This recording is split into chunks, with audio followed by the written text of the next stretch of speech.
अनवर हुसैन आपका स्वागत करता हूं।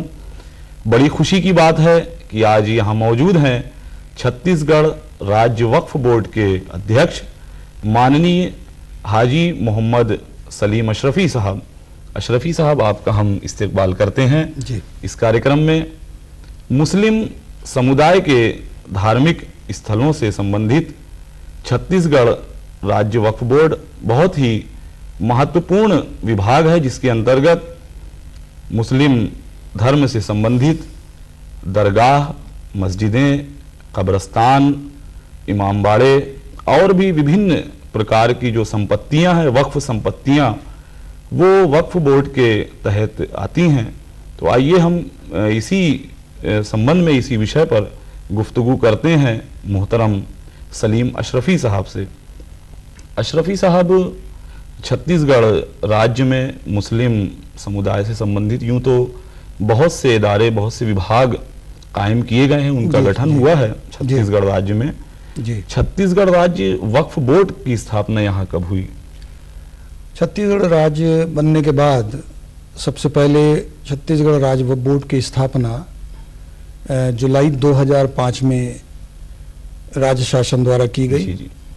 और इसकी स्थापना के बाद में इसमें राज्य शासन द्वारा प्रतिनियुक्ति पर 17 कर्मचारी पहले भेजे गए। जी।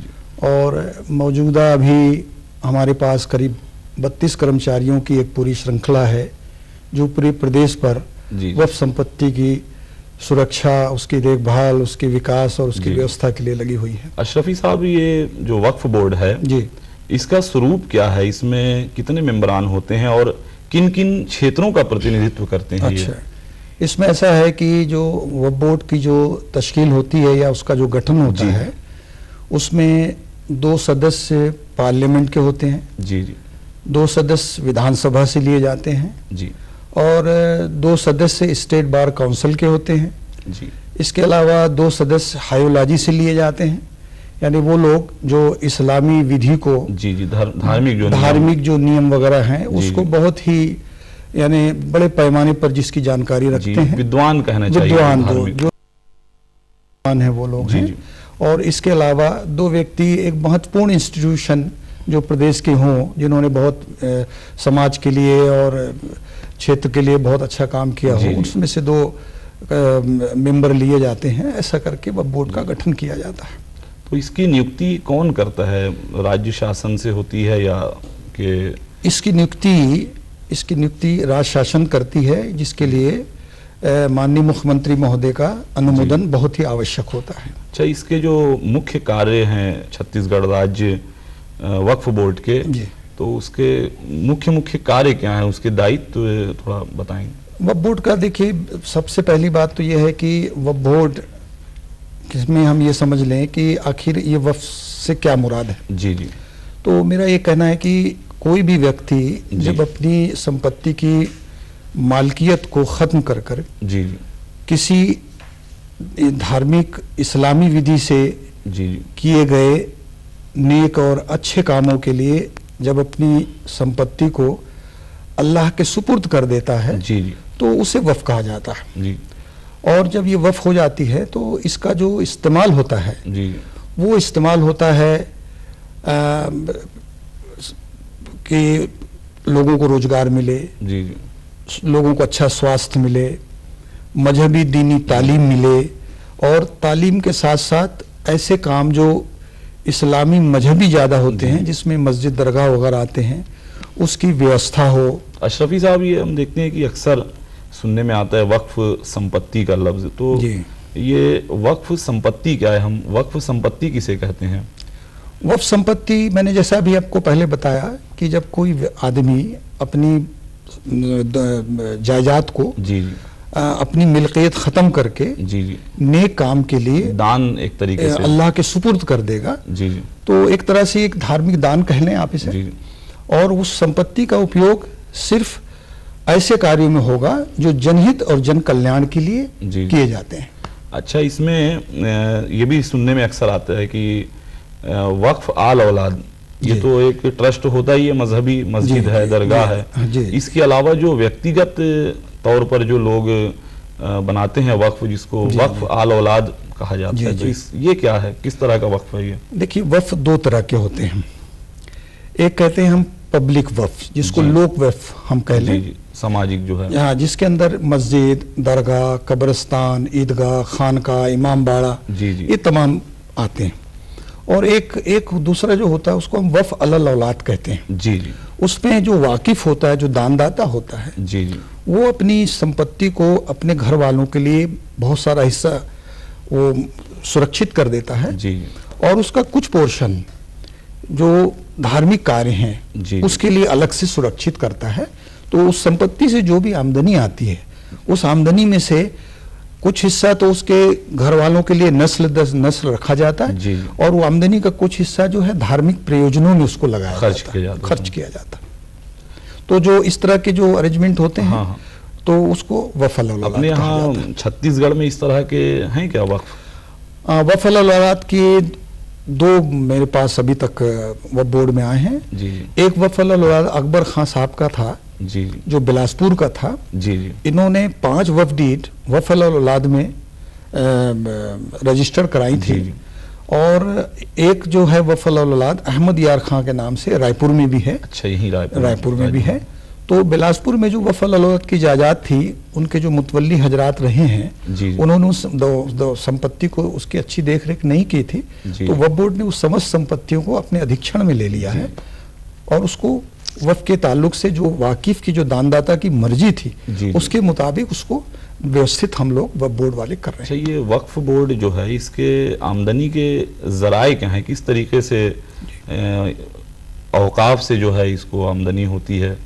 वक्फ बोर्ड का तो बेसिक आमदनी सिर्फ एक निगरानी चंदा है जी। और दूसरा जो वक्फ की प्रॉपर्टीज जो होती हैं, उसमें से जो आमदनियां आती हैं, जिनकी देखरेख वक्फ बोर्ड सीधे करता है, जी। उसमें कोई संस्था का इन्वॉल्वमेंट नहीं होता।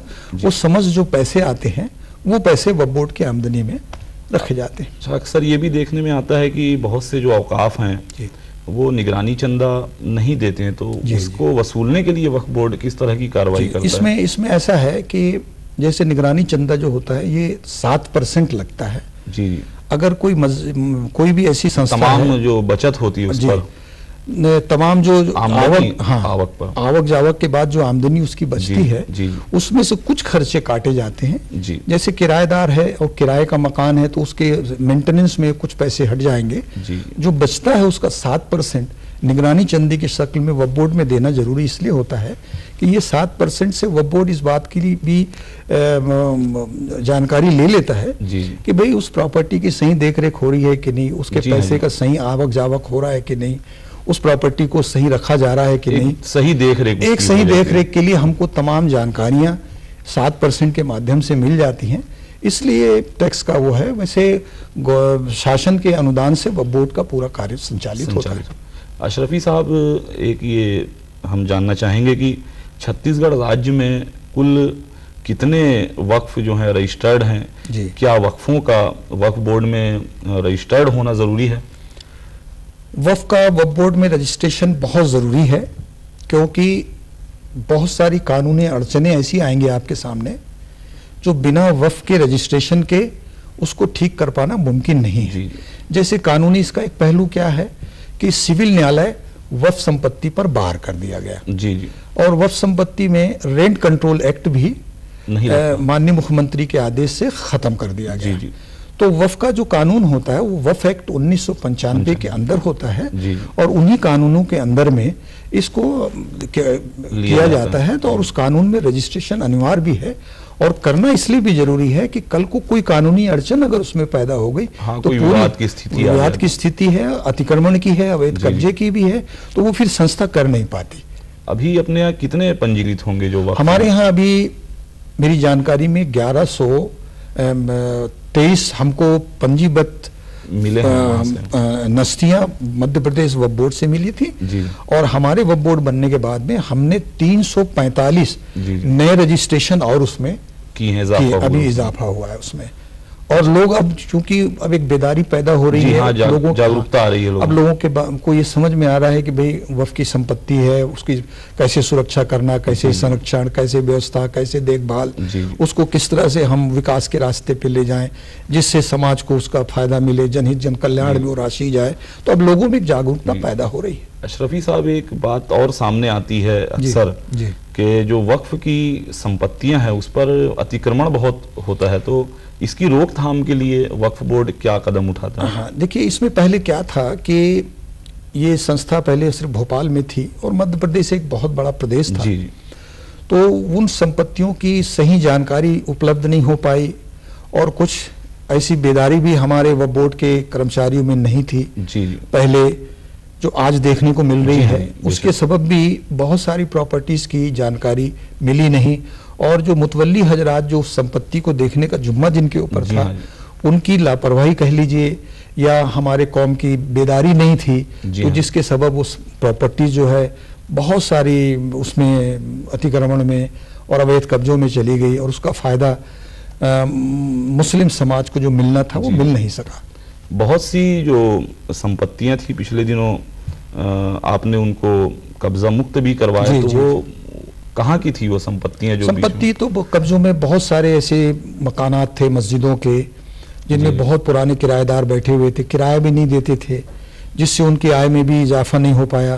तो गवर्नमेंट की हमको बहुत अच्छी मदद मिली, जिसमें मुख्यमंत्री का सहयोग हमें बहुत अच्छा था, माननीय मुख्यमंत्री का।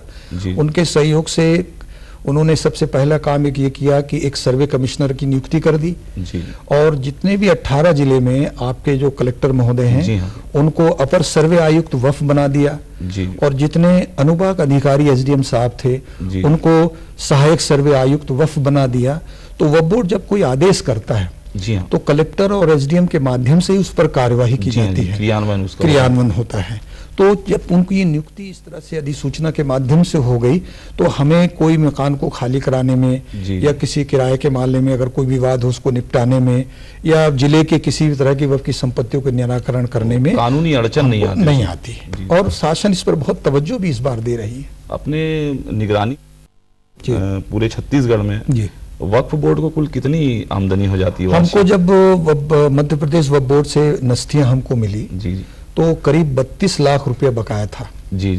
तो 32 लाख में अभी तक हमने 28 लाख रुपया तो वापस हमको मिल गए।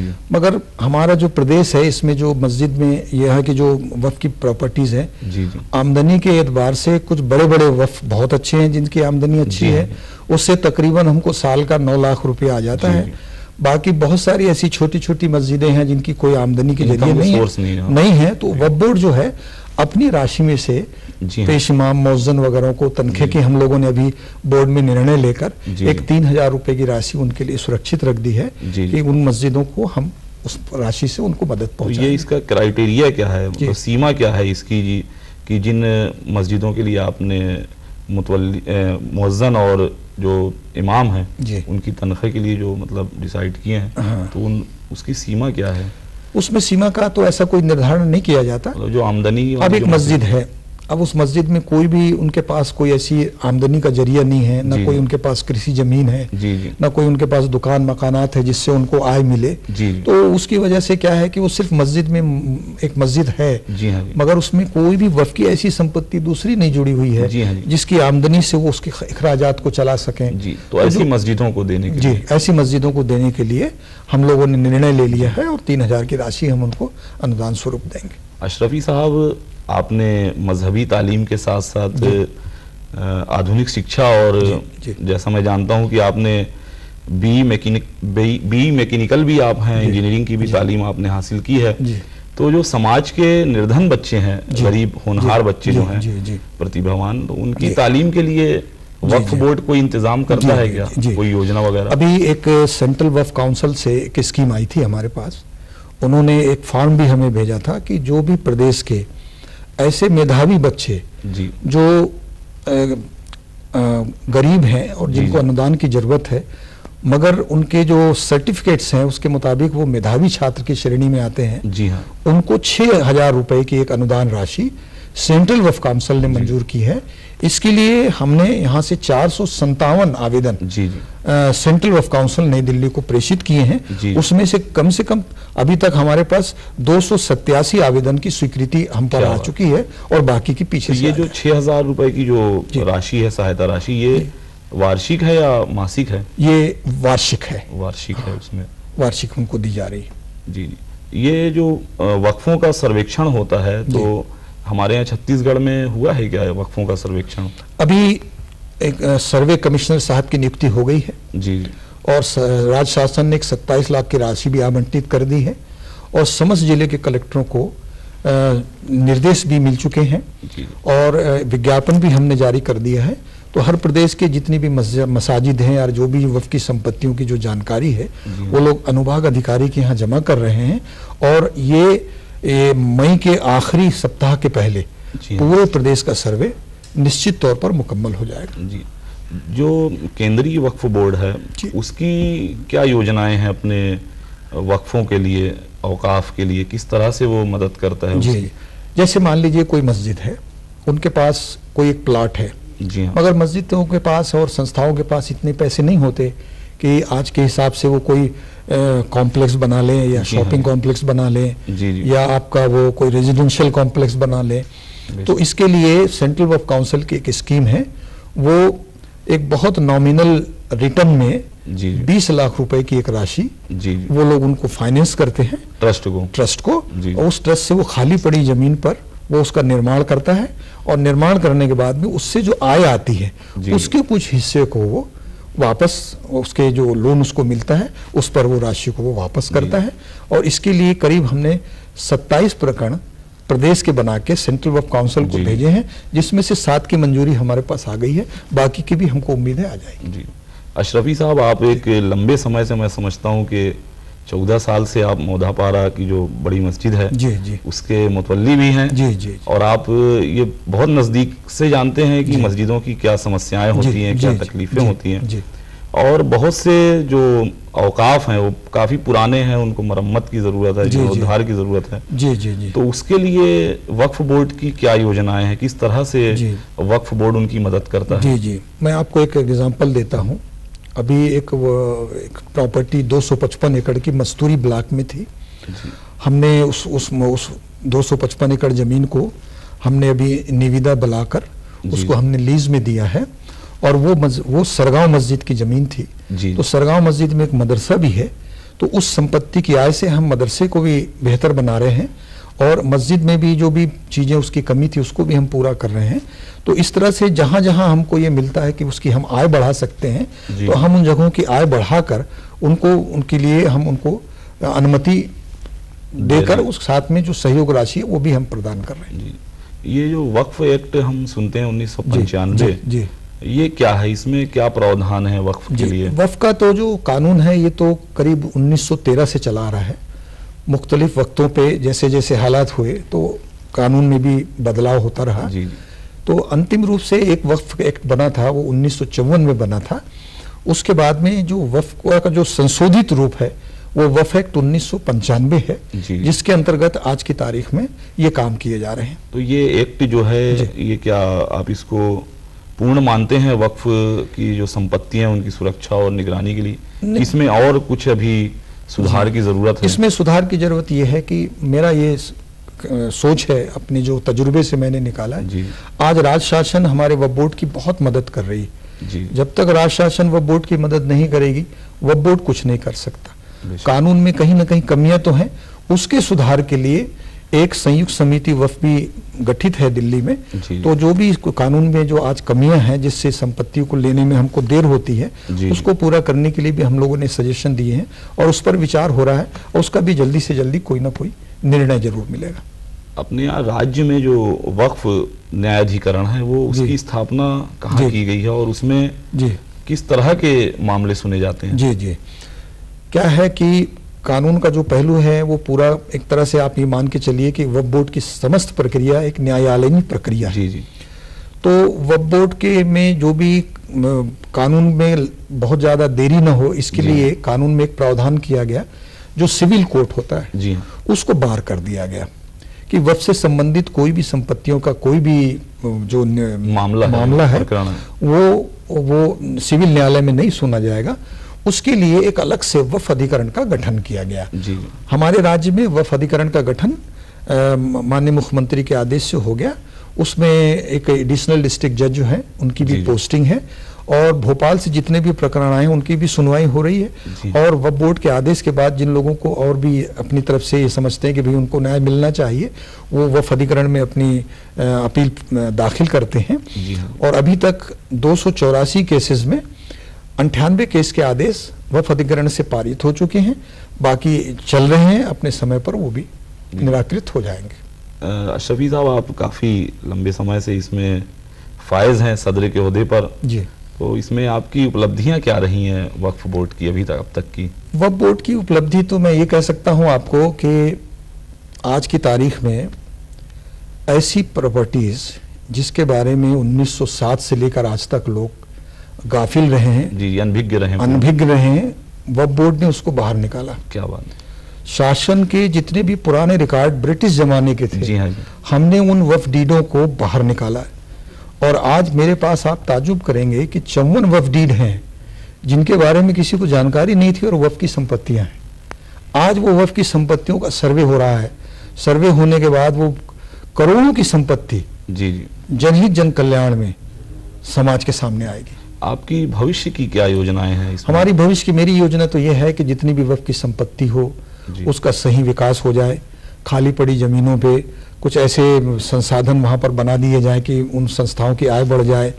इसके अलावा जितने भी जो आप समझिए कि जो हमारे समाज में एक आर्थिक पिछड़ापन है, विकास की दौड़ में वो शामिल नहीं है और उनको शिक्षा के क्षेत्र में भी बहुत ज़्यादा पिछड़े हुए हैं, तो वक्फ की जो तमाम संपत्तियां हैं इन चीज़ों में कहीं न कहीं सहयोग प्राप्त करने के लिए हम ऐसी योजनाओं पे इस वक्त काम कर रहे हैं कि हम इन कामों को पूरा कर सकें, जिससे समाज के जो होनहार बच्चे हैं, हाँ, वो शैक्षणिक और सामाजिक क्षेत्र में सीधा जिसका बिल्कुल लाभ पहुंचे। अशरफी साहब, हम एक चीज ये जानना चाहते हैं कि जो वक्फ की संपत्तियां हैं वो काफी कीमती हैं और पुरानी भी हैं, तो उनके विकास के लिए, उनको विकसित करने के लिए वक्फ बोर्ड क्या कर रहा है? वक्फ बोर्ड से मैंने जैसा आपको बताया कि जो सेंट्रल वक्फ काउंसिल की मदद, राज्य शासन की मदद, अभी हमने राज्य शासन की मदद से एक योजना बनाई है जिसमें हम एक सामुदायिक भवन, एक हम महिला छात्रावास, आप देखेंगे कि मुस्लिम बच्चियों को यहाँ पर आके पढ़ने के लिए जगह नहीं है, बेशक वो व्यवस्था वक्फ बोर्ड कर रहा है, एक महिला छात्रावास बना के। आप देखेंगे एक चैरिटेबल हॉस्पिटल जहाँ पर गरीब तबके के लोग, अपाहिज लोग जो गरीबी रेखा के करीब रहते हैं, उनको इलाज नहीं मिल पाता, अगर मिलता भी है तो उनको समय लगता है, उनके लिए हम एक चैरिटेबल हॉस्पिटल की योजना बना के हम उस पर काम कर रहे हैं। इसी तरह से हम एक तकनीकी शिक्षा के लिए एक स्कूल का भी हम निर्माण कर रहे हैं और ये सब चीज़ों के लिए हमने एक प्रोजेक्ट बना के माननीय मुख्यमंत्री को प्रेषित भी कर दिया और उनकी तरफ से हमको आश्वासन मिल गया है कि हम जल्दी आपको इस पर कुछ न कुछ निर्णय हम आपको बताने वाले। बहुत बहुत शुक्रिया अशरफी साहब, आप यहाँ तशरीफ लाए और अपना कीमती वक्त हमें दिया और ढेर सारी जानकारियाँ आपने वक्फ बोर्ड से संबंधित हमें दी। हम आपके बहुत आभारी हैं। इसी के साथ ही हमें आज्ञा दीजिए। नमस्कार। जी, मैं भी दूरदर्शन का बहुत आभारी हूँ कि उन्होंने मुझे बुलाकर आज इस इतनी बड़ी मुस्लिम समाज के सामने आने का मौका दिया। बहुत बहुत शुक्रिया आपका, बहुत बहुत शुक्रिया।